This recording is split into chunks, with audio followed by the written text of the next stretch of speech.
Bom dia, boa tarde, boa noite. Depende do horário que estiverem assistindo.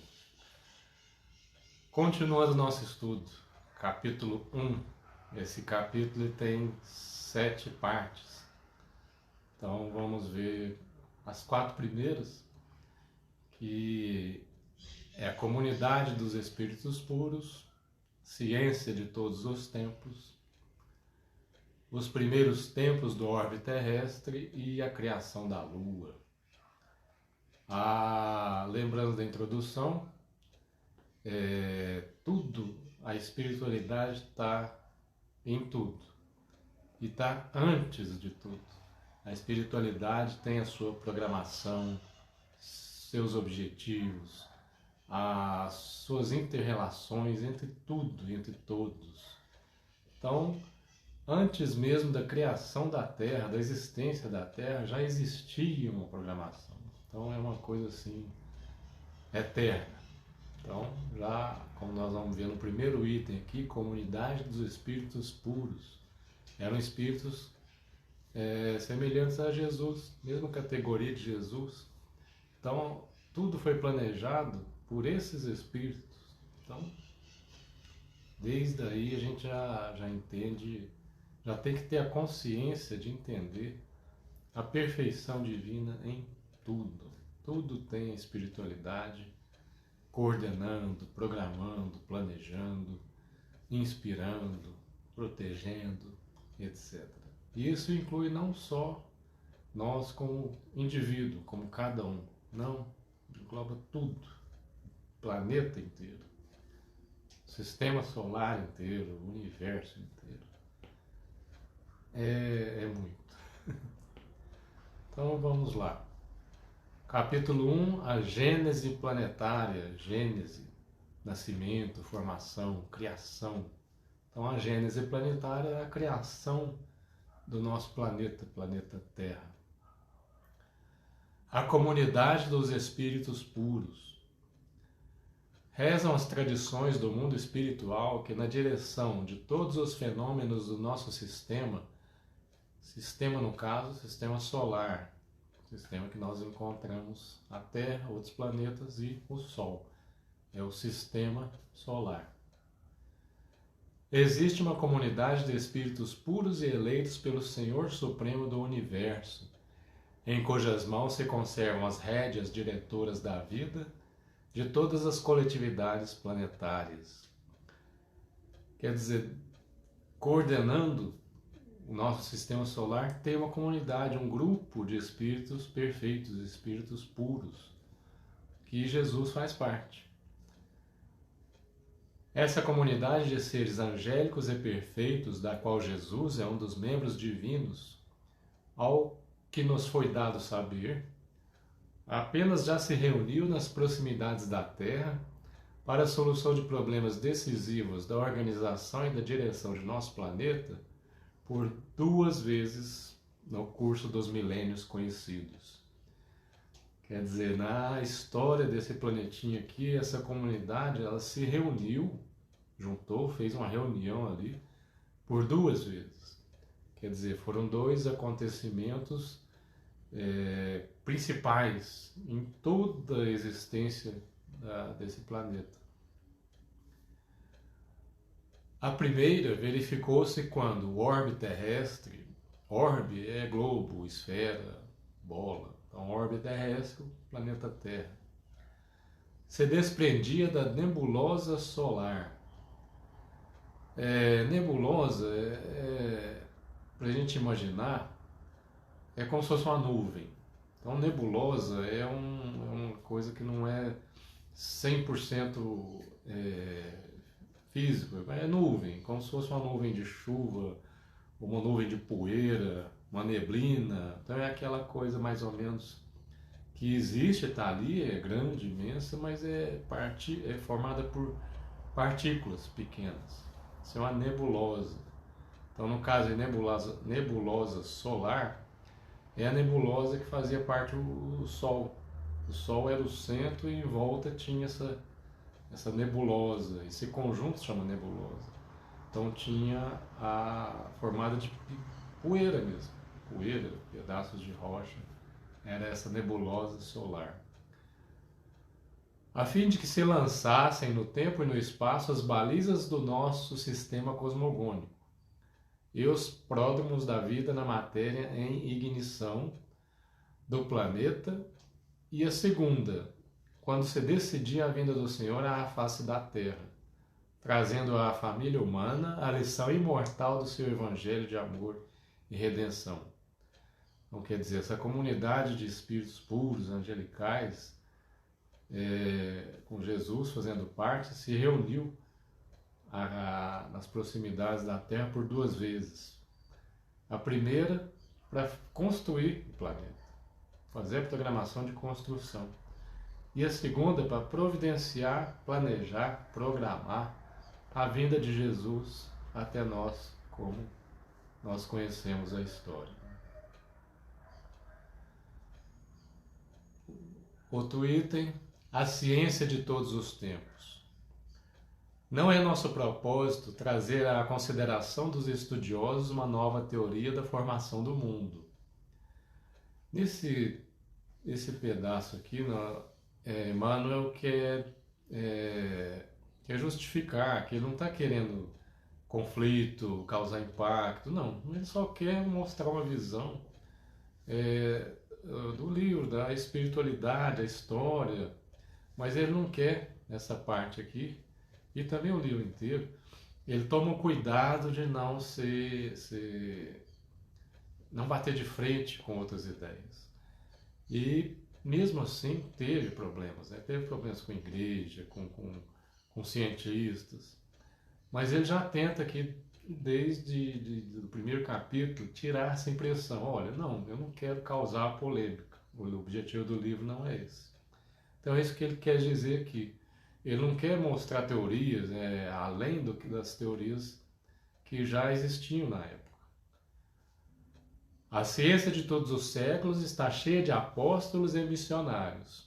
Todos eles foram inspirados ao seu tempo, refletindo a claridade das alturas, que as experiências do infinito lhes imprimiram na memória espiritual, exteriorizando os defeitos e concepções da época em que viveram, na feição humana de sua personalidade.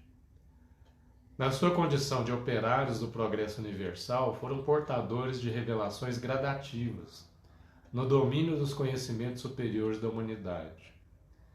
Inspirados de Deus nos penosos esforços da verdadeira civilização, as suas ideias e trabalhos merecem o respeito de todas as gerações da Terra, ainda que as novas expressões evolutivas do plano cultural das sociedades mundanas tenham sido obrigadas a proscrever as suas teorias e antigas fórmulas. Quer dizer, teve aquelas inteligências que trouxeram descobertas, trouxeram invenções mesmas. No caso aqui são mais descobertas, interpretações, raciocínios. Então esses apóstolos aqui que se referem é essa parte da ciência. Então seriam Einstein, Isaac Newton, Galileu, esses cientistas que fizeram, que promoveram avanços, evoluções na ciência mundial.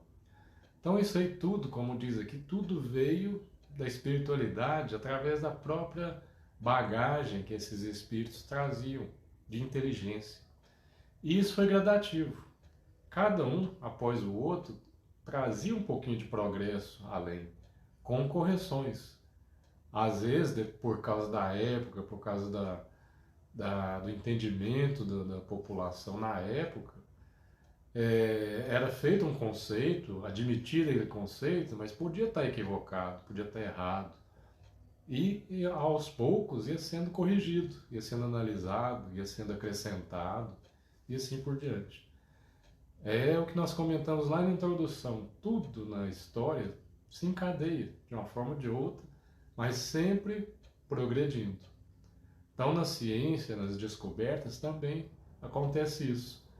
À medida que o tempo vai passando, também novas descobertas vão sendo feitas, aproveitando-se descobertas passadas. Tudo vai sendo melhorado, explicado, entendido melhor. Então não é demérito nenhum alguma coisa que foi determinada no passado e depois foi corrigido. Não, pelo contrário, serviu de base. Então nós chama atenção aqui, Emmanuel nos chama atenção, que nós devemos ter o respeito pelo passado, o respeito pelos aqueles que estudaram, determinaram alguma coisa no passado, pois mesmo acontecendo de estarem errados, serviram de base para outros correções, para outras descobertas. Lembrando-nos, porém, mais detidamente de quantos souberam receber a intuição da realidade nas perquisições do infinito, busquemos recordar o globo terráqueo nos seus primeiros dias. Os primeiros tempos do orbe terrestre. Orbe, globo, planeta, bola. Que força sobre-humana pôde manter o equilíbrio da nebulosa terrestre, destacada do núcleo central do sistema. Nebulosa terrestre. Então, como também existiu nebulosa solar, a Terra, a porção que seria a Terra se deslocando dessa parte da nebulosa solar, faz parte da nebulosa solar, mas também em menor proporção existia a nebulosa terrestre, que era o começo da formação da Terra, do globo terrestre, da Lua também. Então era também uma nebulosa. Então o que quer dizer isso? A nebulosa solar, aos poucos, essa poeira, pedaços de rocha, eles iam se agrupando, se chocando e se juntando, e iam compondo os planetas. A Terra, a mesma coisa. Poeira, pedaços de rocha foram se juntando, se chocando, máquinas explodindo, mas aos poucos, pelas leis universais, por atração, gravidade, tudo, iam se juntando e formando um bolo. E aos poucos isso foi constituindo o planeta. Então aqui comenta que força sobre-humana poderia fazer isso. É o universo, é a vontade divina, é a força que vem de Deus. No caso aqui vem do próprio Jesus, já era a força que vinha dele para começar a compor desde o início. Desde antes de existir o próprio planeta já existia a força de Jesus moldando, organizando, equilibrando, incentivando a formação do próprio planeta. Então aqui as leis do universo ali também estavam. Então gravidade, atração, repulsão, calor, temperatura, tudo já estava fazendo parte dessa formação do planeta. Conferindo-lhe um conjunto de leis matemáticas, quer dizer, são as leis que existem, universais, dentro das quais se iam manifestar todos os fenômenos inteligentes e harmônicos de sua vida por milênios de milênios. Distando do Sol cerca de 149 milhões e 600 mil quilômetros e deslocando-se no espaço com a velocidade diária de 2 milhões e 500 mil quilômetros, em torno do grande astro do dia, em torno do Sol, imaginemos a sua composição nos primeiros tempos de existência como planeta. Então, lembrando daqueles vídeos que depois já mostra, vamos imaginar como que aconteceu isso. Primeiro, existia, até antes mesmo do Sol, existia outra estrela. Então, outra estrela teve sua formação, igual ao Sol, o mesmo processo que o Sol. Teve sua formação, sua vida, seu apogeu e seu declínio.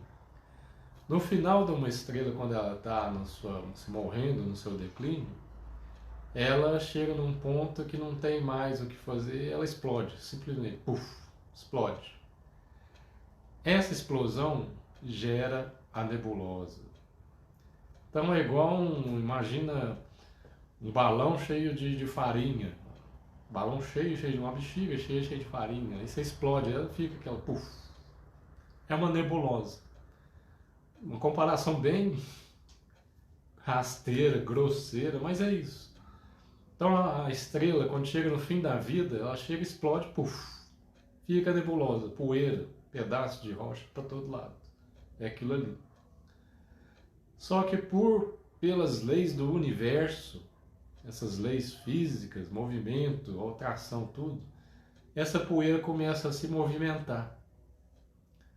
Esse movimento, imagina uma pia e você abre o ralo, começa aquele redemoinho e o ralo escorrendo. Mais ou menos isso. Então, por algum motivo, aquela poeira começa a girar. E esse giro, a força vai se concentrando no centro. Esse centro vai juntando, vai juntando, vai juntando, vai juntando coisas, até chegar num ponto que chega a compor uma estrela nova. Daí nasce o Sol. É um processo aí, depois a gente conversa se quiser, quem tiver interesse, a gente explica tudo. Mas vamos ficar dentro dos 20 minutos aqui, tentar.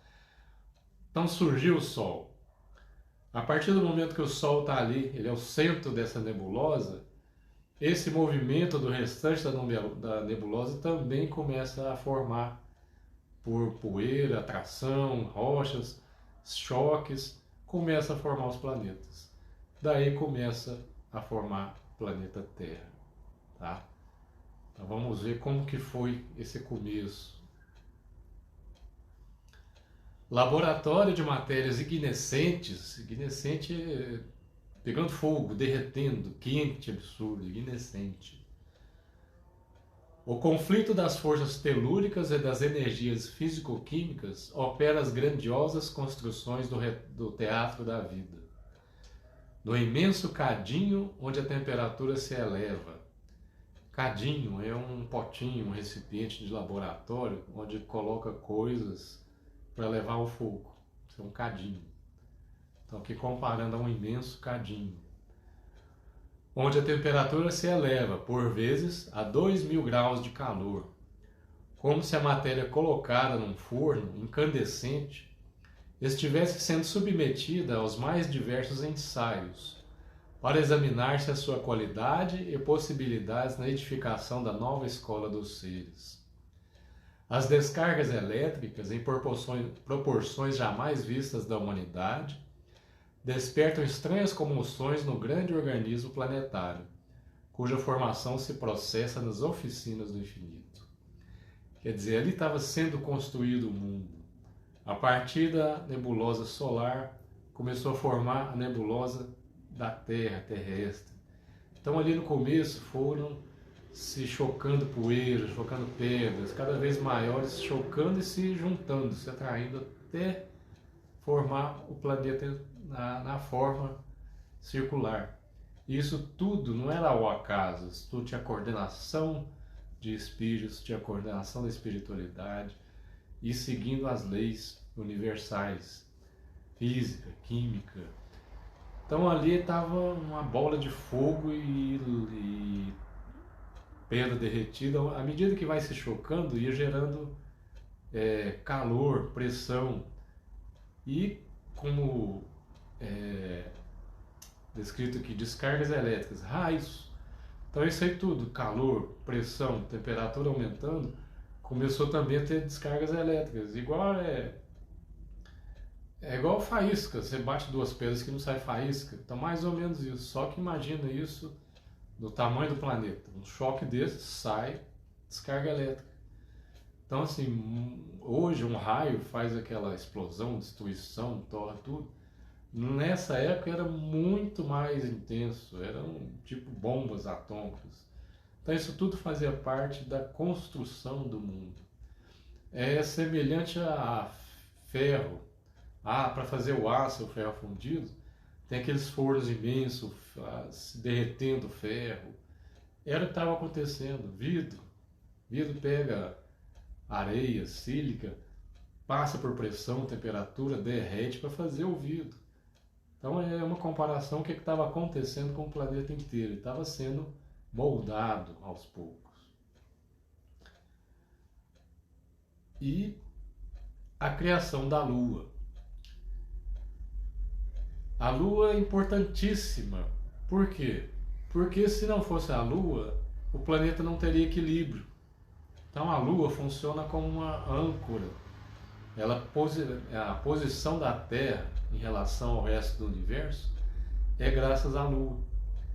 Se não tivesse a Lua, a Terra não ia girar totalmente do jeito que ela ia girar descoordenadamente, ela seria bamba, ficar para um lado para o outro por causa da atração do Sol, por causa da atração de outros planetas, Júpiter em especial. Então ia ficar se movimentando, porém o movimento não ia ser propício à vida, porque ia ser descoordenado. Então a função da Lua, uma delas, é essa, manter o equilíbrio do movimento da Terra. Tem outros também, vamos comentar. A criação da Lua. Nessa computação de valores cósmicos, em que elaboram os operários da espiritualidade, sob orientação e misericórdia do Cristo, delibera-se a formação do satélite terrestre. O programa de trabalhos a realizar-se no mundo requeria o concurso da Lua, nos seus mais íntimos detalhes. A Lua é importantíssima. Ela seria a âncora do equilíbrio terrestre nos movimentos de translação que o globo efetuaria em torno da sede do sistema. Quer dizer, o movimento da Terra em torno do Sol, ele é equilibrado, ele é constante, uniforme, graças à presença da Lua.